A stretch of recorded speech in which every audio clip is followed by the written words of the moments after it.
అలీ గారు, పాత్రికేయ మిత్రులకి, మీడియా సోదరులకి, ఇక్కడికి వచ్చిన టాప్ డైరెక్టర్ అనిల్ రావుపూడి గారికి, అలాగే నిర్మాత హీరో శివాజీ గారికి, అలాగే మా డైరెక్టర్ సుధీర్ గారికి, అలాగే నా తోటి నటీనటులకు అందరికీ స్వాగతం, సుస్వాగతం, అందరికీ నమస్కారం. అలాగే బాస్ అనే సినిమాకి రైటర్గా పనిచేసి బిగ్ బాస్ని డైరెక్షన్ చేసిన అనిల్ రావుపూడి గారు ఈరోజు గెస్ట్గా రావటం చాలా ఆనందంగా ఉంది. అండ్ అలాగే కానీ ఒంగోలు జిల్లాలో ఏదో ఉందండి పవర్, అది చెప్తారు కదా, ఒంగోలు గిత్త ఫ్లాంతర్ కదరని శీతల్లా కరగజ్జం, మంగోలియన్స్ లాగా ఒంగోలియన్స్ శివాజీ చెప్తానండి. నిజంగానే ఆ ఒంగోలు గిత్తకి ఎంత క్రేజ్ ఉందో నిజంగా చెప్తాను. ఎందుకంటే అప్పట్లో టి కృష్ణ గారు, మాధవ రంగారావు గారు, మంచి మ్యూజిక్ డైరెక్టర్ వందే మాత్రం శ్రీనివాస్ గారు, అలాగే గోపీచంద్ గారు, బి గోపాల్ గారు, ఇప్పుడు అనిల్ రావుపూడి గారు, శివాజీ గారు, ఇంకా ఎంతమంది తయారవుతున్నారో అక్కడ. నాకు బాగా ఫుడ్ కానీ కలమ్మ తల్లి ఏ జిల్లా అని కాదు, ఏ ప్రాంతం అని కాదు, ఏ క్యాస్ట్ అని కాదు, కలమ్మ తల్లి అందరినీ స్వాగతిస్తుంది, ఆశీర్వదిస్తుంది. ఎవరి దగ్గర టాలెంట్ ఉంటుందో వాళ్ళే ఇండస్ట్రీలో ఎదుగుతారు.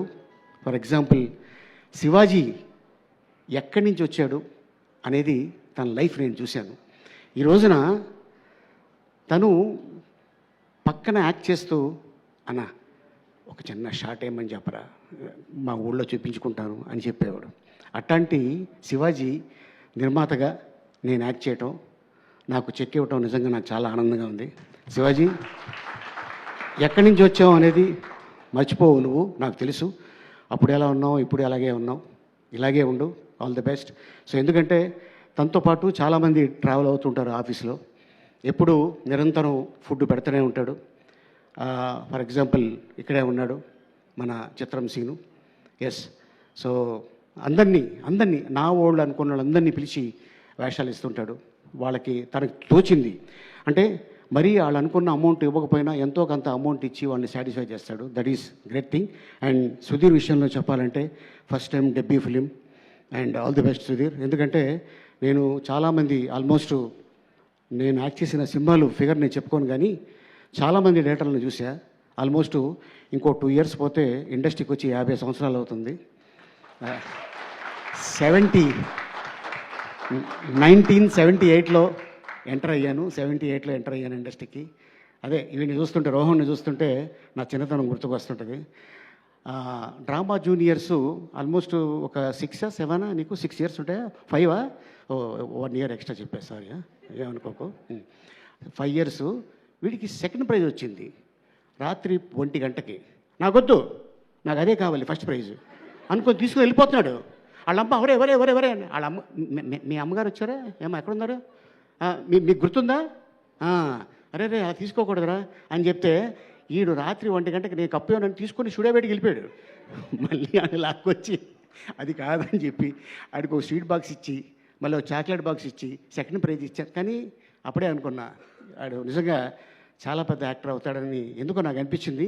మరి ఈ రోజున 90s సినిమా, ఎస్, అందులోనే ఫాదరు చనిపోయాడు అనుకొని సంప్రదాయని సూతిని సుతపు అని వస్తుంటే భలే ఉంది అనుకున్నా. కట్ చేస్తే అదే టైటిల్ తోటి ఈ రోజున శివాజీ నిర్మాతగా ఈటీవీ విన్నోళ్ళు ఆశీర్వాదంతో ఆ సినిమా తీస్తాడని అనుకోలేదు. అండ్ లయ, సో స్వయంవరం, సో ఫస్ట్ తనతో మేము జర్నీ చేసాం.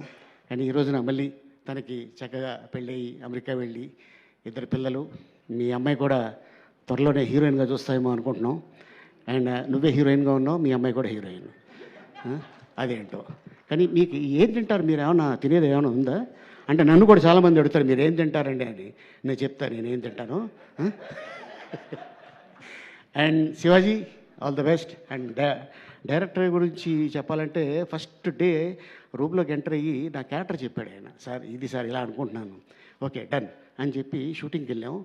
ఎంత క్లారిటీగా ఉన్నాడంటే నిజంగానే డెఫినెట్గా ఇది హిట్ అయ్యింది అంటే first I appreciate director, then I appreciate తన్ని నమ్ముకున్న శివాజీని. ఎందుకంటే శివాజీ అనుకుంటే 90s తర్వాత ఒక పెద్ద డైరెక్టర్ తోటి జర్నీ చేయొచ్చు, కాకపోతే ఒక కొత్త డైరెక్టర్ తోటి జర్నీ చేశాడంటే ఇతని దగ్గర విషయం ఉంది కాబట్టి జర్నీ చేశాడు.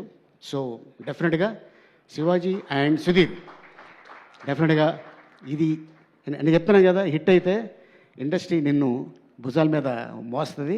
All the best and thank you so much Shivaji, all the best. ఇది పెద్ద హిట్ అవ్వాలని భగవంతుని మనస్ఫూర్తిగా కోరుకుంటున్నాను. All the best. అండ్ అలాగే ఇది సక్సెస్ మీట్ రోజున ఒక అద్భుతమైన విషయం నేను చెప్తాను. ఈ పాయ సాంగ్ నేను సరదాగా పాడుతుంటే అన్న ఏంటన్నా ఈ పాయ ఏంటి అన్నాడు. లేదురా ఇది ఓల్డ్ సిటీలో ఒకతను ఉంటాడు షాబుద్దీన్ అని, అతను ఒక పాట పాడాడు, అది ఎందుకో సరదాగా పాడుతూ ఉంటాను నేనంటే ఇది హిందీలో ఫలానా జాజిబూష ఆయా హైదరాబాద్కు ఆయా పాయా ఖాయా గాయా అని ఇలా పాడుతుంటే అన్న అతను ఉన్నాడా అన్నాడు. అరే ఉన్నాడు రా బాబు అని చెప్పి ఇమ్మీడియట్గా అతన్ని పిలిచి హిందీ పాటని తెలుగులో తను దగ్గరుండి రాయించి తెలంగాణ యాసలో భాషలో అండ్ మ్యూజిక్ భోలే తను మ్యూజిక్ చేసి ఈ పాట చేసిన తర్వాత అన్న దీన్ని ఎవరిని పెడితే బాగుంటుంది అని తను సడన్గా ఫోన్ చేసి అన్న బండ్ల గణేష్ అయితే ఎలా ఉంటుంది అన్నాడు. అరే బాగానే ఉంటుందిరా అని కట్ చేస్తే షూటింగ్కి వెళ్ళాము రామోజీ ఫిల్మ్ సిటీలో. అప్పటిదాకా ఎండ ఉంది. సాంగ్ స్టార్ట్ అవ్వగానే భయంకరమైన వాన. ఎట్టంటి వాన అంటే అయిపోయాం మొత్తం యూనిట్ అంతా. లక్కీగా ఏంటంటే అది ఒక ధాబాలో కాబట్టి లోపల అన్న ఇక్కడ చేసుకుందాం అని షూటింగ్ ఎక్కడ ఆపల. 2 డేస్లో మీరు చెప్తే నంబర్ ఈ పాట అంతా 2 డేస్లో dance master and director and producer వాళ్ళ ముగ్గురు అనుకొని టక తీశారు. కానీ పాట రిలీజ్ అయిన తర్వాత ఇప్పుడు రీసెంట్గా జస్ట్ 2 డేస్ అవుతుంది నేను దుబాయ్ నుంచి వచ్చి, మా కజిన్ వాళ్ళ చిన్న పాప 2 years కూడా కాల, ఆ పాపకి ఈ పాయ పాట వేస్తేనే అండం తింటుందంట.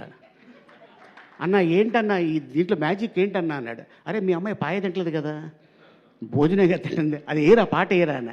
ఎస్.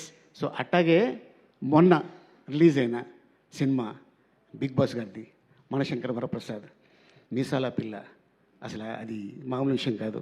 మీసాల పిల్ల అంటే ఇలాగే ఉంటారు. ఎస్. సో డెఫినెట్గా అండ్ ఆ పాటలో ఎంత పవర్ ఉన్నది అంతే పవరు ఈ పాయ పాటలో. And all the best Shivaji and director. Thank you so much.